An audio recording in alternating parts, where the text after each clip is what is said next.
அடங்க மறு, அத்து மீறு, திமிரு எழு, திருப்பி அடி என்று ஆடுகளுக்கெல்லாம் ஒரு அரட்டியை கொடுத்து கொண்டிருக்கிற சிறுத்தைகளே, உங்கள் அத்துணை பேருக்கும் என்னுடைய பணிவான வணக்கம். தென்னகத்து தீப்பொறி எங்கள் அண்ணன் திருமாவர்கள் ஒரு மணி 10 நிமிஷத்துக்கு அத்தனை பேரும் கைதட்டி சந்தோஷமாக குதூகலிக்கிற ஒரு மாநாட்டை நான் இங்கே பார்க்கிறேன். 1:10 ஆகி 1க்கு போகாம இருக்கானே எங்கள் தோழர். ஒரு பாயிண்ட புடிச்சீங்க பாருங்க நடுவர் அவர்களே. நடுவர் அவர்களே, இவர்கள் எல்லாம் சாமானிய அரசியல் கட்சிகளை போல குவாட்டருக்கும் கோழி பிரியாணிக்கும் கூடுபவர்கள் இல்லை. எங்கள் அண்ணன் திருமா மீது வைத்திருக்கிற உயிருக்காக கூடியிருக்கிறார். தானா சேர்ந்த கூட்டம். இந்திய அரசியலிலே ஒன்றை எழுதி வைத்துக் கொள்ளுங்கள். நாளைக்கு பிரதமர் யார், முதல்வர் யார் என்று தீர்மானிக்கிற ராஜதந்திரியாக எங்கள் அண்ணன் தான் இருப்பார். உழைப்புனா என்ன தெரியுங்களா? உழைப்புனா என்ன தெரியுமா?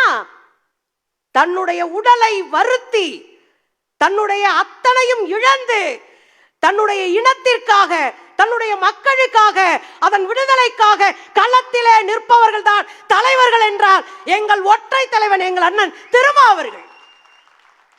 இன்னைக்கு நிறைய பேர் தலைவர்களா இருக்கிறாங்க. ஒருத்தர்லாம் அவரா பேசி அவரா சிரிப்பாரு. அப்புறம் அவர் போனக்குன்னு வாங்கி பாத்துடக்கூடாது. வண்டையா திட்டி வச்சிருக்காரு உள்ளூர்கள் இருக்க ஆளுகளா. திடீர்னு மேடைக்கு ஏறினா செருப்பை தூக்கி காட்டுவாரு. அப்புறம் திடீர்னு பாத்தீங்கன்னா தத்துவம் பேசுவாரு, அப்புறம் ஆமகரி பேசுவாரு, அப்புறம் அந்த கறி இந்த கறின்னு வந்து நிப்பாரு.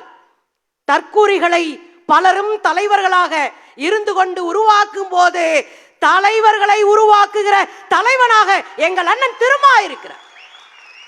இங்க பார், 4 சீட்டை ஜெயிச்சுட்டு சட்டமன்றத்திற்கோ, 2 சீட்டை ஜெயிச்சுட்டு பார்லிமெண்ட்டுக்கோ போறது எனக்கு முக்கியம் இல்லை. சனாதனத்தின் வேர் அறுப்பதுதான் என் அரசியல் லட்சியம் என்று சொன்னவர் எங்க அண்ணன். ஒரே ஒரு விஷயம் நடுவர்களே, நீங்க எனக்கு பெல் அடிச்சிடுறீங்களா? பெல்லே இல்லையா? அப்ப நான் பாட்டுக்கு பேசிட்டு போறேன். இந்த தொடர்ந்து 7 நிமிடம்னா அதை உணர்ந்து பேசிக்கிடணும். நான் பார்க்கலையே மணி. அப்பந்தான் நீ வள்ளி, இல்லைன்னா கள்ளி. யாராவது ஒரு தலைவர் நடந்தே செருப்பு தேய பிரச்சாரத்துக்கு போனதை நீங்கள் கேள்விப்பட்டு இருக்கிறீர்களா? யாராவது ஒரு தலைவர் சுவற்றிலே தானே வெள்ளையடித்து தானே தன் கட்சியினுடைய கொள்கைகளை எழுதி நீங்கள் கேட்டதுண்டா?